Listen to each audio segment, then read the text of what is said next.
ত্রয়োদশ জাতীয় নির্বাচন সামনে রেখে দেশ টেলিভিশনের বিশেষ আয়োজন আশিয়ান সিটি নিবেদিত আপনার ব্যালট নিয়ে আজ আমরা হাজির হয়েছি জয়পুরহাটে। আজ আমরা আলোচনা করব এই জনপদের সমস্যা, সংকট, সম্ভাবনা, সেই সঙ্গে এখানকার নির্বাচনী বাস্তবতা নিয়ে। প্রিয় দর্শক, এই আলোচনার জন্য আজ আমার সাথে সম্মানিত অতিথি হয়ে যারা যুক্ত হয়েছেন, শুরুতে আমি তাদের পরিচয় করিয়ে দিচ্ছি। আমার ডান পাশে রয়েছেন জনাব গুলজার হোসেন, আহ্বায়ক, জয়পুরহাট জেলা বিএনপি। জনাব গুলজার হোসেন, আপনাকে স্বাগত আমাদের অনুষ্ঠানে। তার পাশে রয়েছেন তৌফিকা দেওয়ান, বাসদ, মার্ক্সবাদী মনোনীত, জয়পুরহাট 1 আসনের সংসদ সদস্য প্রার্থী। আমার বাম পাশে রয়েছেন জনাব হাসিবুল আলম লিটন, তিনি সহকারী সেক্রেটারি জেনারেলের দায়িত্ব পালন করেছেন বাংলাদেশ জামায়াত ইসলামী জয়পুরহাট জেলা শাখার। তার পাশে রয়েছেন অ্যাডভোকেট তানজির আল ওহাব, তিনি সুশীল সমাজের প্রতিনিধি হয়ে আজকে আমাদের আলোচনায় যুক্ত হয়েছেন। সেই সঙ্গে রয়েছেন ওমর আলী বাবু, সিনিয়র যুগ্ম সদস্য সচিব, জাতীয় নাগরিক পার্টি জয়পুরহাট জেলা শাখা। এই একই সাথে এখানে রয়েছেন সম্মানিত জয়পুরহাটের ভোটাররা। সবাইকে স্বাগত জানাচ্ছি আমাদের এই বিশেষ আয়োজনে। প্রিয় দর্শক, এই আয়োজনে আমরা আলোচনা করব এখানকার সমস্যা, সংকট, সম্ভাবনা নিয়ে। তবে তার আগে দেখে নিতে চাই এই জনপদের মানুষের প্রত্যাশা এবং প্রার্থীদের প্রতিশ্রুতি নিয়ে আমরা একটি প্রতিবেদন তৈরি করেছি। সেই প্রতিবেদনটি। দেশে চাল ও আলুর মোট চাহিদার বড় একটি অংশ মেটায় জয়পুরহাট। এখানকার উর্বর মাটি সোনা ফলালেও ন্যায্য মূল্য নিয়ে কৃষকের কপালে চিন্তার ভাঁজ। শুধু কৃষি নয়, এখানকার পোল্ট্রি শিল্প দেখাচ্ছে সম্ভাবনার আলো। তবে ফিডের অস্বাভাবিক মূল্য বৃদ্ধি আর সংরক্ষণ সুবিধার ঘাটতি সেই সম্ভাবনাকে ঠেলে দিচ্ছে অনিশ্চয়তার মুখে। নানামুখী সংকট আর সম্ভাবনার মাঝেই এ জনপদে নির্বাচনের আমেজ এখন তুঙ্গে। চায়ের দোকান কিংবা রাজপথ, আলোচনায় এখন প্রার্থীদের প্রতিশ্রুতির ফুলঝুরি। তবে ভোটারদের কণ্ঠে ভিন্ন সুর। বিদ্যমান সংকটগুলোর সমাধানের পাশাপাশি উন্নত চিকিৎসা ব্যবস্থা, শহরের যানজট নিরসন আর কৃষি পণ্যের ন্যায্য মূল্য নিশ্চিতের দাবি তাদের। আমাকে কৃষি বললো বাংলাদেশ কৃষক বাঁচতে হবে, এটাই আগে কথা। সংসদ নির্বাচনে এমন একজনকে ভোট দিতে চাই, সে যেন দেশের উন্নয়ন করবে, আমার এলাকার উন্নয়ন করবে। বিগত সময়ে যারা শাসন করে গেছেন তাদের চাইতে শাসন ভালো চাই। এলাকার উন্নয়ন যে প্রার্থী করবে তাকে আমরা ভোট দেবো। বাবা আমরা ভোট দেবো, যে কোনো প্রার্থী পছন্দ দেখে আমরা ভোট দিয়ে দেবো। মারামারি পিটাপিটি পেয়েও কিন্তু সচল মতো আল্লাহ ভোট দিয়ে দেবো আমরা। দুর্নীতিমুক্ত প্রশাসন গড়ার অঙ্গীকার নিয়ে প্রচারণায় ব্যস্ত জামায়াত ইসলামী। আর স্বাস্থ্যসেবা, কৃষি ও ফ্যামিলি কার্ডের প্রতিশ্রুতি দিয়ে ভোটারদের মন জয়ের চেষ্টায় বিএনপি। আশ্বাস আর প্রতিশ্রুতিতে পিছিয়ে নেই বাকিরাও। বিপুল ভোটে বিজয়ী হব, সেই লক্ষ্যে কাজ করছি। জয়পুরহাট শান্তি সমৃদ্ধ জয়পুরহাট, সন্ত্রাস চাঁদাবাজ মুক্ত জয়পুরহাটের জন্য ধানের শীষে ভোট দিয়ে সকলেই আমাকে বিজয়ী করে। স্বাস্থ্য ব্যবস্থা নিশ্চিত করা হবে সকলের জন্য, কৃষকদের জন্য। কৃষি প্রধান এলাকা এটি, সেখানে সার সহ অন্যান্য জিনিসগুলো সহজলভ্য করা হবে। দুর্নীতিমুক্ত একটা জয়পুরহাট গড়ব ইনশাআল্লাহ। শিক্ষা, স্বাস্থ্য, চিকিৎসা, সাধারণ যুবকদের কর্মসংস্থানের ব্যবস্থা করা, এই কাজগুলোকে আমরা অগ্রাধিকার ভিত্তিতে করব ইনশাআল্লাহ। জনগণের কাছে যাচ্ছি, ভোটারদের ব্যাপক সাড়া আছে।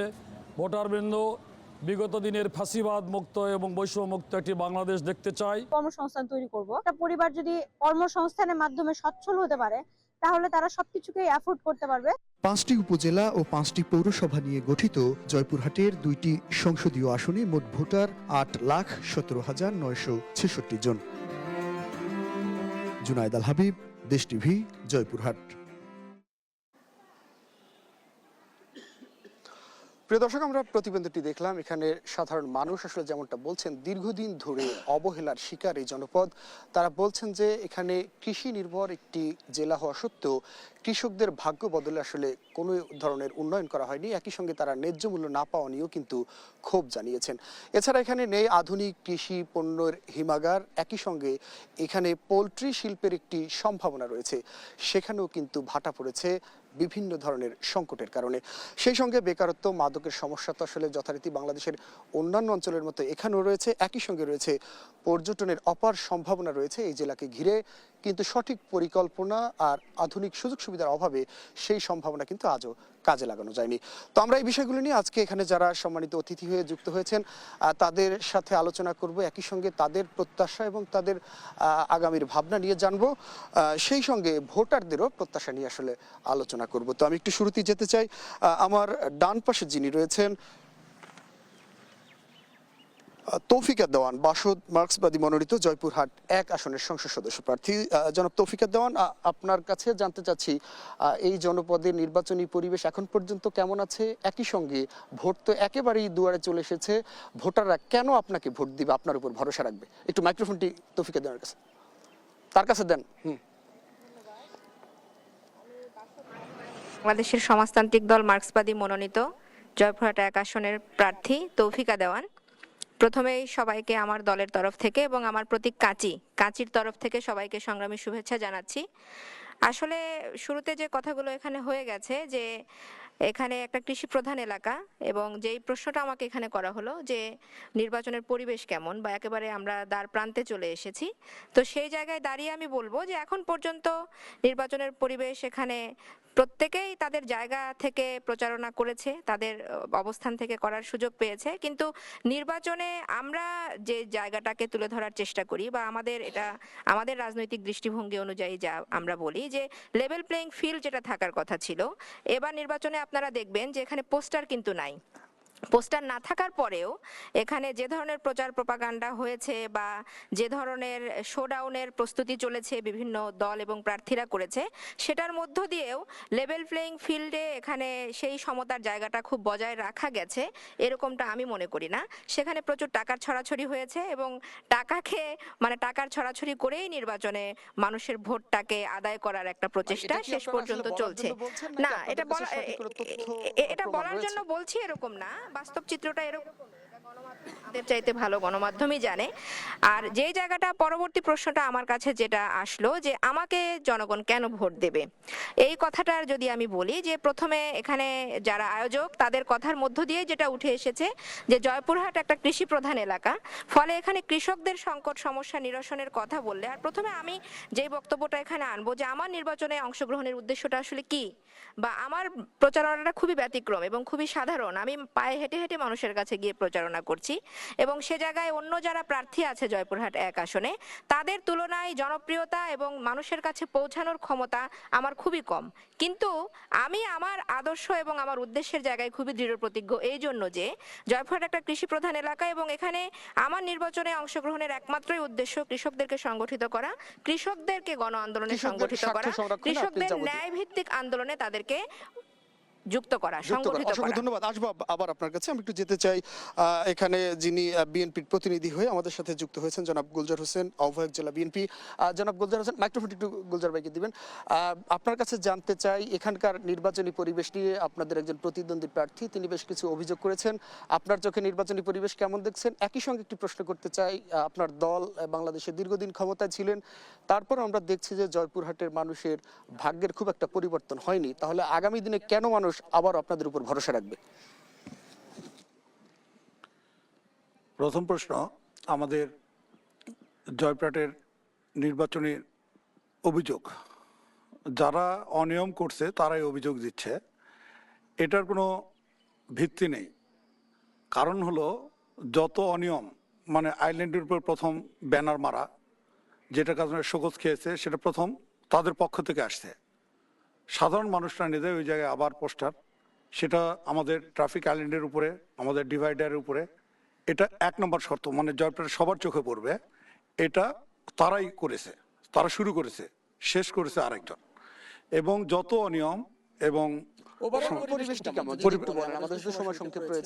ওভারঅল পরিবেশ, ভোট এখন পর্যন্ত যেটা পরিবেশ সম্মত আছে এবং ভোট সুন্দরভাবে ভোট দিতে পারবে, কিন্তু একটা আমাদের কাছে ঢাকাতে যে সমস্যাগুলো হচ্ছে সেটা লোকালি ইফেক্ট করছে, এবং আমি যতটুকু যুদ্ধের সাথে সজ্জিত হচ্ছে এরকম আমাদের নলেজে এসেছে, আমরা 2-1 দিন রুখে দিব নয়, আমরা 2-1 দিনের মধ্যে সেটা আপনাদেরকে মিডিয়াকে পরিষ্কার করতে পারবো। অসংখ্য ধন্যবাদ। আসবো আবার আপনার কাছে। একটু যেতে চাই আমার বাঁ পাশে যিনি রয়েছেন, জনাব হাসিবুল আলম লিটন, সহকারী সেক্রেটারি জেনারেল জামায়াত মনোনীত, জামায়াত জয়পুরহাট জেলা।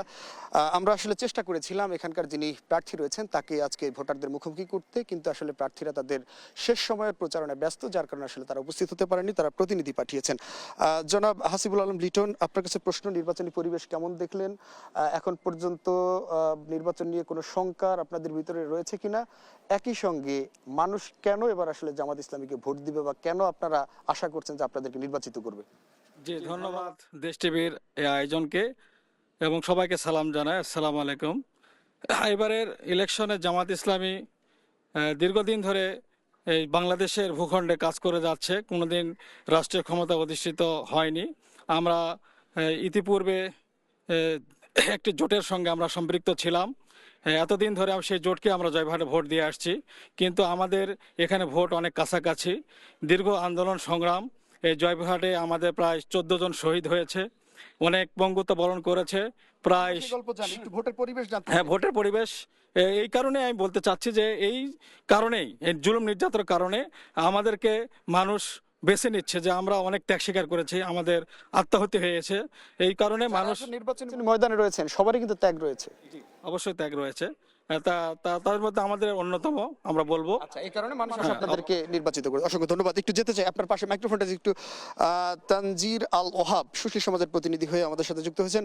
জনাব ওহাব, আপনার কাছে জানতে চাই, আপনারা তো আসলে এই জনপদের সমস্যার সম্ভাবনা নিয়ে কথা বলেন, কাজ করেন, তা আপনাদের চোখে নির্বাচনী পরিবেশ কেমন দেখছেন? ভোটারদের মধ্যে কোনো শঙ্কা দেখছেন কিনা? বিসমিল্লাহির রহমানির রহিম। আজকে দেশ টিভিকে ধন্যবাদ জানাই সুশীল সমাজের প্রতিনিধি হিসাবে আমাকে মনোনীত করার জন্য। এই জনপদে আপনারা জানেন দীর্ঘদিন স্বৈরাচারী শাসন এই জেলার উপরে চলেছে প্রায় দীর্ঘ 17 বছর ধরে। তার আগে যতগুলো গণতান্ত্রিক পন্থায় যতগুলো নির্বাচন হয়েছে, প্রত্যেকটি নির্বাচনে বিএনপি এখানে বিপুল ভোটে নির্বাচিত হয়েছে। আজকে আমরা যে সংখ্যার কথাটা বলছেন, সংখ্যা আমরা তেমন সংখ্যা দেখছি না, তবে তারা কি ভোট দিতে পারবেন, আপনারা কি মনে করছেন? ভোটাররা এখানে শঙ্কিত না। ভোটাররা চায় ভালো একটা ভোট, যে ভোটের মাধ্যমে তাদের নিজস্ব জনপ্রতিনিধি ভালো একটা, যে এলাকার জন্য কাজ করতে পারবে, এরকম একটা প্রতিনিধি তারা নির্বাচিত করতে চায়। রাজনৈতিক দল এবং কমিশন মিলে কি জাতিকে উপহার দিতে পারবে, এই পরিবেশ আছে? আমাদের কাছে যথেষ্ট পরিবেশ আছে মনে হয়। এবং আমরাও চাই আসলে একটি ভালো পরিবেশের মধ্য দিয়ে ভোটাররা তাদের ভোটাধিকার প্রয়োগ করুন, কারণ দীর্ঘ 17 বছর সাধারণ মানুষ কিন্তু তাদের ভোটাধিকার প্রয়োগ করতে পারেননি। এখন জাতির সামনে সুযোগ এসেছে তার আগামী নেতৃত্ব বেছে নেওয়ার। একটু যেতে চাই, আমার সাথে রয়েছেন ওমর আলী বাবু, সিনিয়র যুগ্ম সদস্য সচিব এনসিপি। জনাব বাবু, আপনার কাছে জানতে চাই, তরুণদের হাত ধরে নতুন বাংলাদেশের স্বপ্ন আমরা দেখছি, এই জনপদে তরুণদের নেতৃত্ব কেমন রয়েছে? আগামী দিনে আসলে নির্বাচনে তরুণদের প্রত্যাশা কি থাকবে? জি, ধন্যবাদ। আজকে দেশ টিভির এই জনতার ভোটের আয়োজনের আমাদের সহ আলোচক এবং দর্শক মণ্ডলী সকলকে শুভেচ্ছা এবং সালাম, আসসালামু আলাইকুম। আমি মনে করি যে গণ অভ্যুত্থানের পরে আমাদের যে নতুন একটি বাংলাদেশ গড়ার যে স্বপ্ন নিয়ে আমরা মানে দল গঠন করেছি, বা বাংলাদেশের মানুষ যে একটা পরিবর্তন চেয়েছিল, আসলে সেই পরিবর্তন এই ভোটের মাধ্যমে আমরা দেখতে পাচ্ছি না। এবং আগামী দিনে যে সরকার নির্বাচিত হবে, তাদের মাধ্যমে আসলে এই জন আকাঙ্ক্ষার বাংলাদেশ আসলে তৈরি হবে কিনা, পূরণ হবে কিনা, এটাও আমার কাছে ব্যক্তিগতভাবে সংশয় মনে হয়। কেন দেখছেন না, বাধাটা কোথায়? বাধা দেখেন যে আমরা যদি দেখি যে আগামী 12 ফেব্রুয়ারি যে ত্রয়োদশ জাতীয় সংসদ নির্বাচন অনুষ্ঠিত হতে যাচ্ছে, খুবই অল্প সময় আর আমাদের বাকি রয়েছে। এখানে আমরা দেখছি যে সাধারণ মানুষের ভিতরে একটা ভয় বা অজানা শঙ্কা এখনো রয়ে গিয়েছে।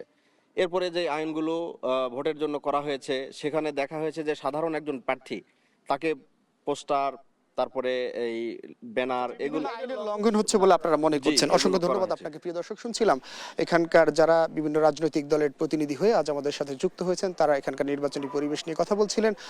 দুই একটি বিচ্ছিন্ন অভিযোগ ছাড়া কিন্তু সবাই বলছেন যে আসন্ন নির্বাচনে সাধারণ মানুষ তাদের ভোটাধিকার নির্বিঘ্নে প্রয়োগ করতে পারবেন। আমরাও কিন্তু সেই প্রত্যাশা করি। প্রিয় দর্শক, আপনারা দেখছেন আশিয়ান সিটি নিবেদিত আপনার ব্যালট অনুষ্ঠান। আজ আমরা রয়েছি জয়পুরহাটে। সময় হলো একটি বিজ্ঞাপন বিরতির, ফিরছি কিছুক্ষণ পর, সঙ্গেই থাকুন।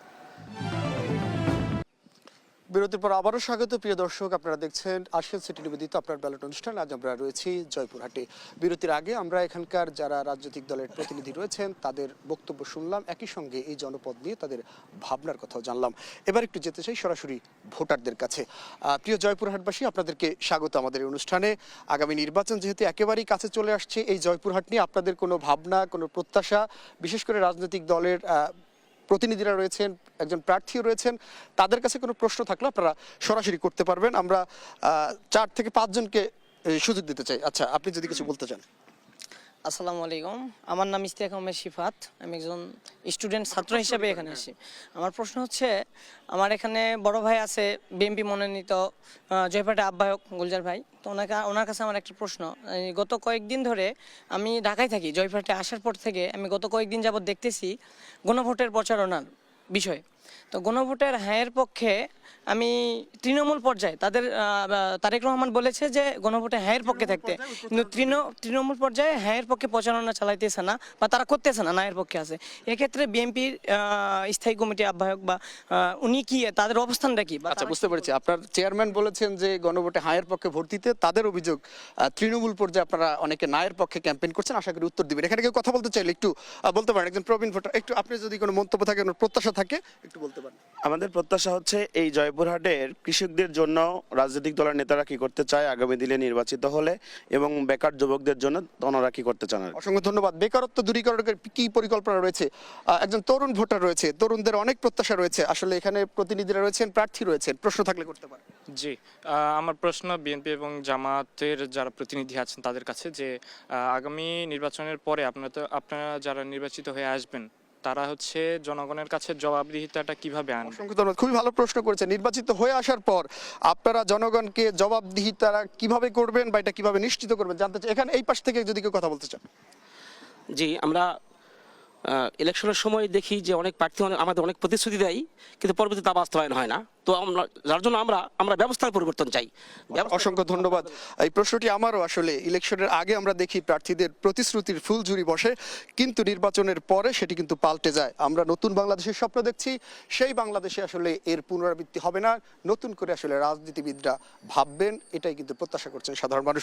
একটু প্রশ্নের উত্তর নিতে চাই। আমি একটু বিএনপির প্রতিনিধি যিনি রয়েছেন গুলজার আহমেদ, আপনার কাছে সরাসরি জানতে চাই। কিছু প্রশ্ন এসেছে, সেই প্রশ্নের উত্তরে কি বলবেন? একই সঙ্গে এই জনপদের কিছু বিষয় নিয়ে আমরা একটু জানতে চাই। এখানে শিক্ষা স্বাস্থ্য খাতে অনেক ক্ষেত্রে পিছিয়ে রয়েছে, সেটি নিয়ে আপনার দল আসলে কি পরিকল্পনা করছে? একই সঙ্গে যোগাযোগ ব্যবস্থার উন্নয়নে আসলে আপনাদের কি ভূমিকার, কি পরিকল্পনা থাকবে একটু যদি বলেন। ধন্যবাদ দেশ টিভির প্রতিনিধি এবং দর্শকবৃন্দ।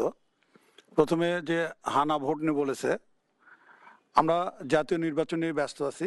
আমাদের সেন্ট্রালি যে সিদ্ধান্ত হবে সেটাই। আমরা এক্সট্রা কোনো ক্যাম্পেইন করব, আমাদের ধানের শেষের পক্ষে আমরা ভোট করছি। এটাতে আপনারা গণভোটকে এড়িয়ে যাচ্ছেন নিজেদের নির্বাচনী ব্যস্ততার কারণে? সিদ্ধান্ত হয়েছে সেভাবে, আমরা এটা নিয়ে ক্যাম্পেইন করার আমার প্রয়োজন নয়। সেন্ট্রালি সিদ্ধান্ত যেভাবে হবে সেভাবে আমরা। তাহলে কি আমরা বলতে পারি বিএনপি তো কেন্দ্রীয়ভাবে সংস্কারের পক্ষে, আপনারা কি আসলে তৃণমূলের সংস্কার নিয়ে কোনো ভাবনা? কিছু দ্বিমত আছে, সেই দ্বিমতটা তো সেটা কভারেজ হবে, তারপরে তো ছাপিয়ে আপনার দল কিন্তু সিদ্ধান্ত নিয়েছে হায়ের পক্ষে। সেন্ট্রাল যে সিদ্ধান্ত হবে এটা নিয়ে আমি কিছু বলবো না। আসলে খুব একটা মাথা ব্যথা নেই। পরবর্তী প্রশ্নে আসলে যেতে চাই, জবাবদিহিতা কিভাবে নিশ্চিত করবেন আসলে রাজনৈতিক নেতৃবৃন্দ নির্বাচনের পরে? শিক্ষার রাস্তাঘাট নিয়ে বলি।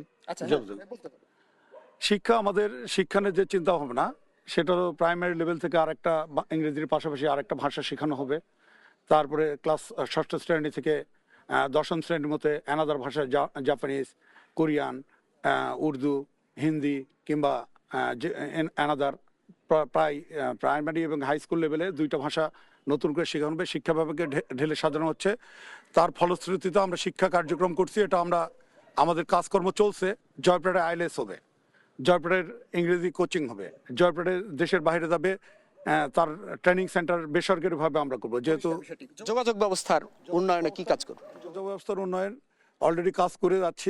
দীর্ঘদিন আমি প্রতিনিধি ছিলাম, আমরা প্ল্যানিংটা নিয়েছি এবং এই এলাকার যোগাযোগ উন্নয়নের জন্য সর্বোচ্চ আমাদের এই অবহেলিত একটা শহর, যেটা কারণে 17 বছর ডিপ্রাইভ ছিলাম। তার সঙ্গে একটু উত্তর দিতে চাই। 14 জন মারা গেছে, এটা সম্পূর্ণ আমির গত স্টার টিভিতে সাক্ষাৎকারে একদিন এরকম 14 জন মারা যাওয়ার কথা, বেশিরভাগই আমাদের মারা গেছে, আর ওনারা দাবি করে ওনাদের মারা গেছেন। আচ্ছা, এই বিতর্কে আমরা একটু না যাই, আমরা নির্বাচনে থাকি। একটু যেতে চাই তৌফিকা দেওয়ান আপনার কাছে। একটু গণভোট নিয়েও প্রশ্নটি আমি করতে, একটু যদি মাইক্রোফোনটি তৌফিকা দেওয়ানকে দেন। গণভোট নিয়ে আসলে বিভিন্ন রাজনৈতিক দলের মধ্যে নানা মাত্রিক চিন্তা ভাবনা দেখা যাচ্ছে। এই বিএনপির প্রতিনিধি এখানে বললেন যে আসলে কেন্দ্র থেকে সিদ্ধান্ত হলো, এটি নিয়ে তাদের আসলে খুব একটা মাথা ব্যথা নেই। আপনারা কি ভাবছেন, গণভোটটি আসলেই প্রয়োজন কিনা? একই সঙ্গে এই জনপদে সন্ত্রাস এবং মাদক মুক্ত করার ক্ষেত্রে আপনার আসলে কি ভূমিকা থাকবে? একটু সংক্ষেপে বলতে হবে, আমাদের সময় স্বল্প। ধন্যবাদ দেশ টিভিকে। আসলে আমরা জাতীয় ঐক্যমত্য কমিশনে অংশগ্রহণকারী একটি দল বাসদ মার্ক্সবাদী, কিন্তু আমরা সর্বশেষ জুলাই সনদে স্বাক্ষর করিনি, কারণ আমাদের কিছু নোট অফ ডিসেন্ট ছিল। আপনারা জানেন যে আমরা জুলাই সনদে স্বাক্ষর করিনি শেষ পর্যন্ত, কিন্তু আমরা কিন্তু সংস্কারের পক্ষে।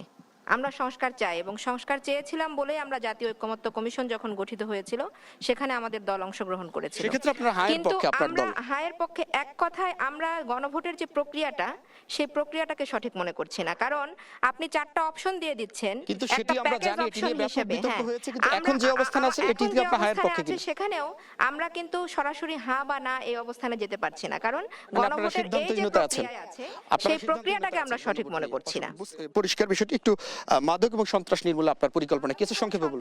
সন্ত্রাস নির্মূলে যুব সমাজকে রক্ষা করতে গেলে আমরা মনে করি যে যুব সমাজের উপযোগী পরিবেশ, এখানে ইন্টারনেট, মোবাইল পর্নোগ্রাফি যে জায়গাগুলো আছে সেই বিষয়গুলোর প্রতি দৃষ্টি দেওয়া কর্তৃপক্ষের। এখানে আইন শৃঙ্খলা বাহিনীর একটা ভূমিকা দরকার আছে, এবং আমরা শিশুদের বিকাশের উপযোগী পাড়ায় পাড়ায় পাঠাগার, শিশুদেরকে গড়ে তোলা, খেলার মাঠ, সুস্থ সাংস্কৃতিক পরিবেশ নির্মাণ, এই জায়গাগুলোতে আমরা সবসময় জোর দিয়েছি, ভবিষ্যতেও আমরা জোর দেব। ধন্যবাদ। একটু যেতে চাই ওমর আলী বাবু, যিনি সিনিয়র যুগ্ম সদস্য সচিব এনসিপি, তার কাছে।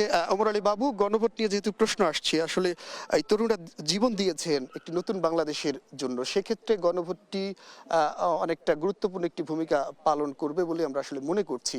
তো আপনার এই জনপদে গণভোটের পক্ষে বিপক্ষে আসলে কি অবস্থানে রয়েছেন, এবং আপনারা আসলে গণভোট নিয়ে সাধারণ মানুষকে কতটা সচেতন করতে পেরেছেন? জি, ধন্যবাদ। খুবই গুরুত্বপূর্ণ প্রশ্ন করেছেন।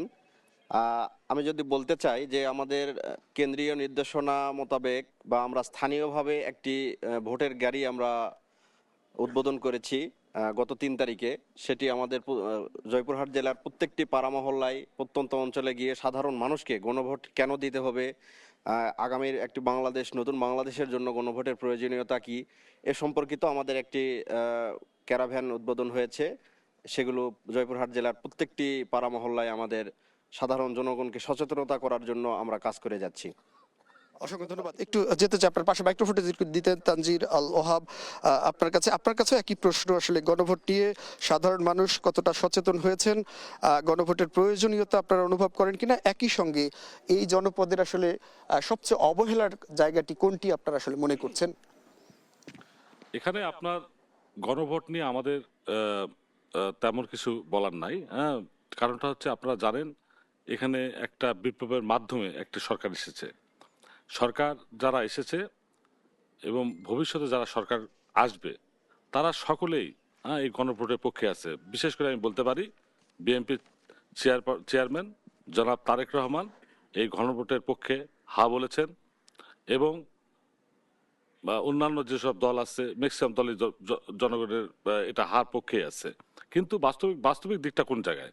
বাস্তবিক দিকটা হচ্ছে এখানে আপনার মানুষের মধ্যে এই গণভোটটার যে সংস্কারটা যে রূপরেখায় হওয়ার দরকার, আমার মনে হয় ওই রূপরেখায় এই সংস্কারটা শুধু হানার মধ্যে এটা রেখে দিয়ে এটাকে মানুষকে আরো বেশি কনফিউজ করা হয়েছে। একটু জানতে চাই, এই জনপদে আসলে সবচেয়ে অবহেলার কোন খাতটি আসলে অবহেলিত রয়ে গেছে? আসলে আমরা হচ্ছে খুবই মফস্বল শহরের মানুষ, খুবই তৃণমূল পর্যায়ের মানুষ।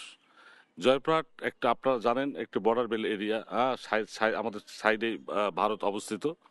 তো এখানে আমরা শিক্ষা খাত বলেন, কৃষি খাত বলেন, যে খাতি বলেন আপনি, সে সবগুলোতে আমরা পিছিয়ে আছি। এখন মনোনীত প্রার্থী প্রতিনিধি যিনি রয়েছেন, আপনার কাছে জানতে চাই, গণভোট নিয়ে আসলে আপনার দলের অবস্থান আমরা জানি, কিন্তু এই জনপদের মানুষকে আপনারা কতটা সচেতন করতে পেরেছেন? একই সঙ্গে কৃষি সমৃদ্ধ এই জেলাকে আসলে আরো সমৃদ্ধ করার ক্ষেত্রে, কৃষকের ন্যায্য অধিকার নিশ্চিত করার ক্ষেত্রে আপনাদের কি পরিকল্পনা রয়েছে, একটু সংক্ষেপে বলুন। গণভোটের পক্ষে আমরা আছি এবং আমরা প্রচারণা চালিয়েছি, এবং কয়েকদিন আগে 2 দিন আগে আমাদের কেন্দ্রীয় আমরি জামাত ডক্টর শফিকুর রহমানের উদ্বোধনকৃত ভোটের গাড়ি জয়পুরহাটে আসছিল, আমরা সেটা স্বাগত জানিয়ে ব্যাপক সাড়া পেয়েছি এবং মানুষ হাতেই ভোট দেবে এটা আমাদের প্রত্যাশা। আমরা যতটুকু দেখতে পেয়েছি, আমরা প্রত্যেকটা জনসভায় ভোটের পক্ষে ক্যাম্পেইন করছি, আর এটাকে হওয়া দরকার, তার কারণ জুলাইকে অস্বীকার করার কিছু নেই। একটু কৃষির ক্ষেত্রে আপনাদের পরিকল্পনা কি আছে?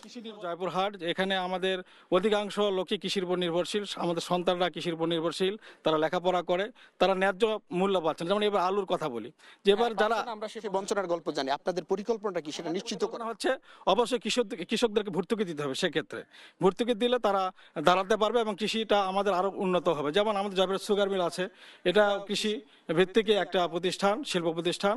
এখানে দীর্ঘদিন এটা আমাদের জয়পুরের ভিতরে অনেক আর্থিক এবং বৈদেশিক মুদ্রা অর্জন করেছে। আমরা এটাকে পিছিয়ে যাচ্ছে মনে করছি। এখানেও যদি আমরা ভর্তুকি দিয়ে মানুষকে আখ চাষে উদ্বুদ্ধ করতে পারি এবং আন্তর্জাতিক আগ্রাসন যাতে বন্ধ হয়, যেমন চিনি ভারত থেকে আসছে, তাহলে আমাদের চিনি কল আমাদের আসলে উৎপাদনটা ব্যাহত হয়। 45 টাকা খেয়েছি, কিন্তু আমাদের উৎপাদন খরচ হচ্ছে 75 টাকা, আমরা তখন ওইটা খেয়েছি। এই জন্য আমাদের চিনি মিল ভেঙে গেছে, এখন 110 টাকা বা 100 টাকা আমরা খাচ্ছি। এই জায়গা থেকে বের হয়ে আসতে হবে পরিষ্কার। আসলে প্রিয় দর্শক, আপনারা দেখছেন আশিয়ান সিটি নিবেদিত আপনার ব্যালট অনুষ্ঠান। আজ আমরা রয়েছি জয়পুরহাটে। সময় হলো একটি বিজ্ঞাপন বিরতির, ফিরছি কিছুক্ষণ পর, সঙ্গেই থাকুন।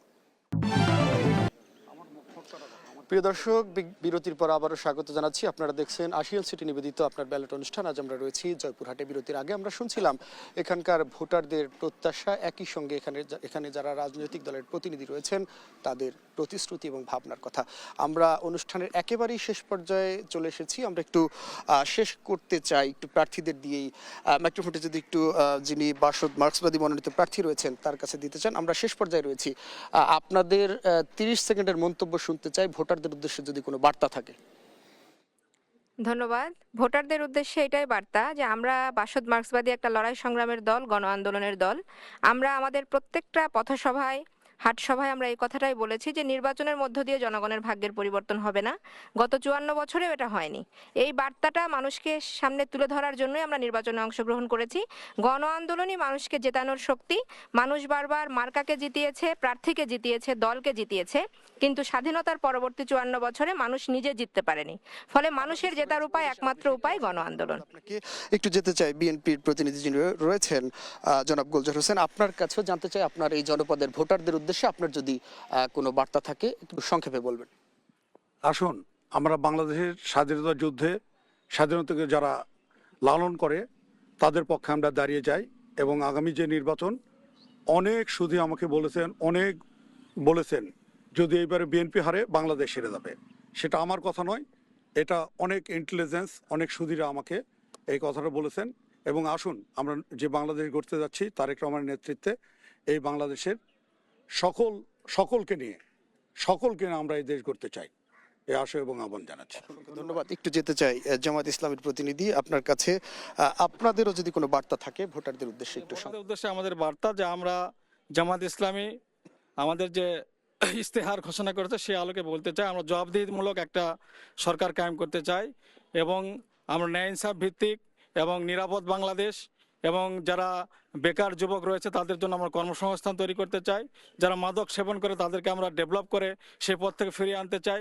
পাশাপাশি কৃষি নির্ভর এই দেশে কৃষির ক্ষেত্রে আমরা ভর্তুকি দিয়ে হলেও কৃষককে আমরা বাঁচিয়ে দেশকে বাঁচাবো এবং সকলে মিলে একটা সুন্দর বাংলাদেশ বিনির্মাণ করার আমরা আহ্বান জানাচ্ছি সবাইকে। ধন্যবাদ। একটু তানজির আল ওহাব আপনার কাছে জানতে চাই, 12 তারিখ আসলে দিনটি কেমন দেখতে চান আপনারা? আজকে আসলে 12 তারিখে একটি আমরা উৎসব মুখর ভাবে যেন সকলেই আমরা যেন ভোট কেন্দ্রে গিয়ে ভোট দিতে পারি সুন্দরভাবে, এই আশাবাদ জানাচ্ছি।